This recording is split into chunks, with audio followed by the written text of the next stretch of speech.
I have also heard that in the questions, the pattern has changed a lot. Like coming from April to September, the questions, the way they were coming has changed a lot. Can you just guide people who are watching this interview? To be honest, academically gave me the pathway on how to do it. And I think around June or July last year, I saw Dr. Ahmed Sir's video on YouTube. He didn't lose his cool. He kept going. That strength, that mental strength that is needed to give again after a failure is huge. Good afternoon, everyone. I'm Dr. Snigdha, Academic Head, Medical Sciences from Academically. We just got AMC result today, 12:30, I would say. And we have the first interview with us, Dr. Arvind. Congratulations, Dr. Arvind. Thanks a lot, Doc. Good evening. How are you feeling?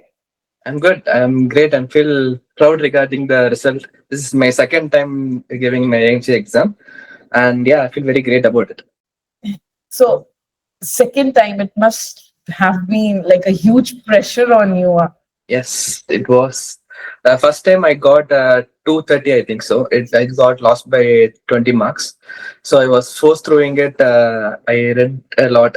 So I want to score above 280. So I got 286, which I feel very proud of myself. 286. That is a really great score when you consider AMC. Yes. Wow. Like now we need to have a party about it. But everything aside, giving a second attempt, it's a huge pressure. Yes, Doc. Especially the expectation, the finances, not working. And how did you manage that? To be honest, I recently graduated. I graduated in 2024 and I started my journey. So I'm an Indian. Trying for my PG. I was confused between whether I want to go Australia or taking Indian PG. Then I came across Academically. So they gave a huge way of how to read, how to analyze the questions on how they formed the basement regarding the exams. Really, to be honest, I thank all the faculties. I remember each of their recording their voices.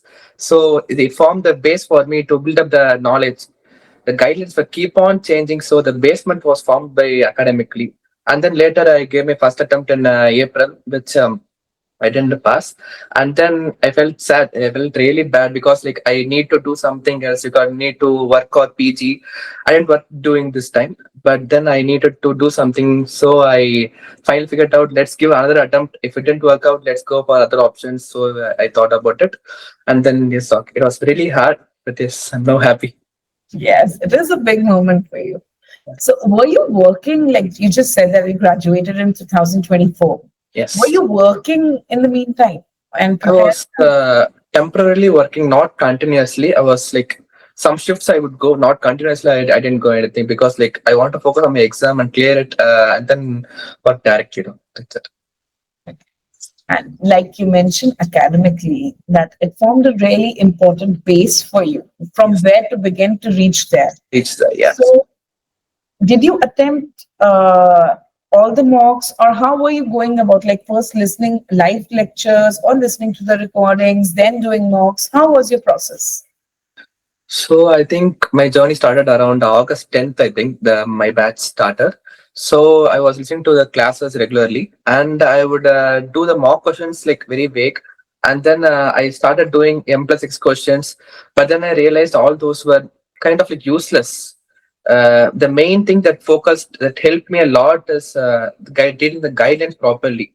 Each and every guidelines you need to know by heart, and not just the main parts, all the very small, minute things you need to know regarding this exam. This is not like they don't ask very straightforward questions. Yes. They ask all the very minute questions which you would oversee. So yes. And academically during the Discord group, they helped me a lot. I would post the questions and they would post to give the answer. They were very confused. Many answers were like very confusing, this or that. So it's really helpful. Okay. Now, when you are talking about guidelines, what we have seen lately, there has been a major shift. A lot of new guidelines have come. So comparing April to the September exams, how did you update yourself? Because this year there are a lot of new guidelines, yes, and a lot of students are struggling.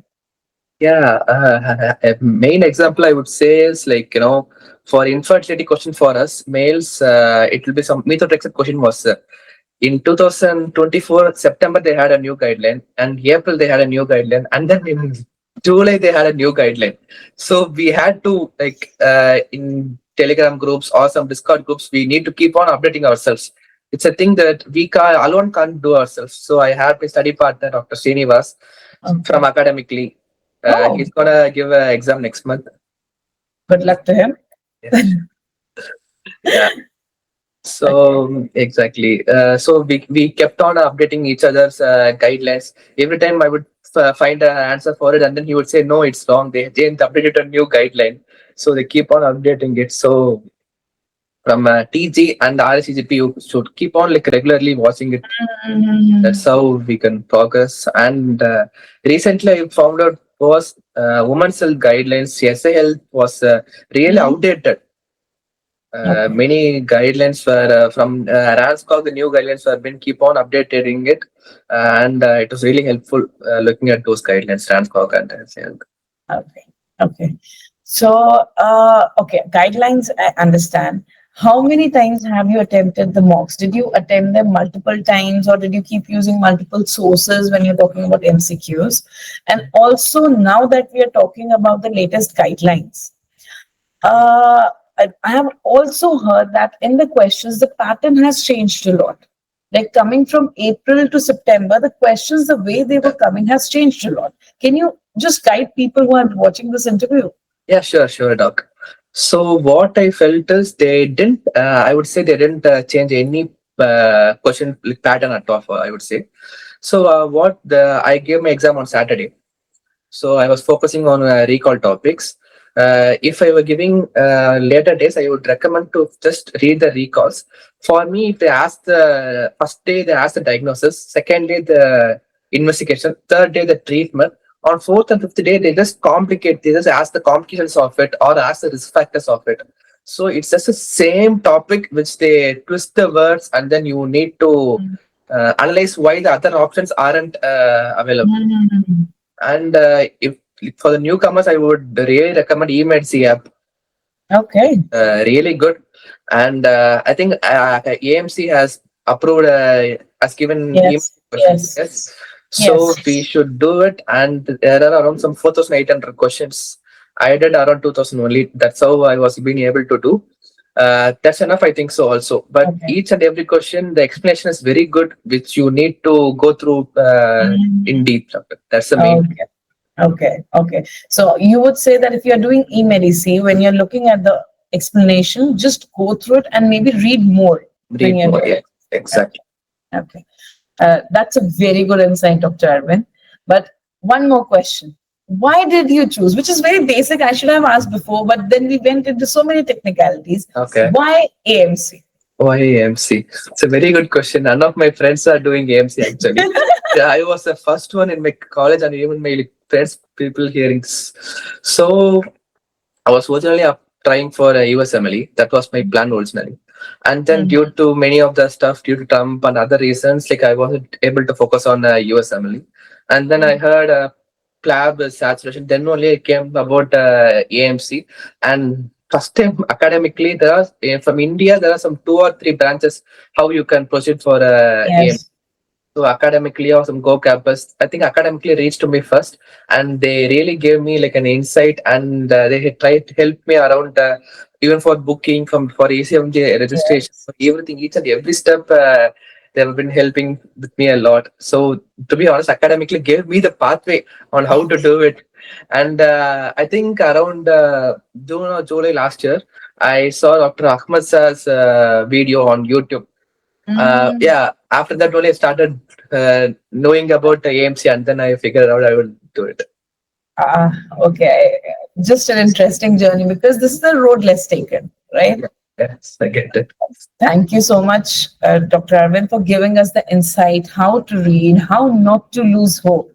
So things happen sometimes. And the way you kept strong and kept going, that should be an inspiration for a lot of students who are struggling and who are finding hard to find strength to sit for the exam. So I would say to everyone who's listening to this video, look at Dr. Arvind. He didn't lose his school. He kept going. That strength, that mental strength that is needed to give again after a failure is huge. Dr. Arvind, I would use you as an example and I would tell you to go and tell your batchmates, you also come do AMC with us, join Academically. Yeah, sure, doc, sure. Thank you. Thanks a lot. Thank you so much, Dr. Arvind. Congratulations once again. And I hope you come to us for AMC2 and we complete this full journey with you getting a job in Australia soon. For sure. And a special mention to Bharati ma'am. She helped me a lot. Each and every time she would call, like, and then keep on telling me to give marks this time, and then she would instruct me to do this, do that. So she Wow. was helpful a lot. So She would be really happy. You made her day, trust me. Okay. Good luck once again, Dr. Arvind, and congratulations. Just go have a blast today. thank you, ma'am. Thank you. Thank you for connecting with us.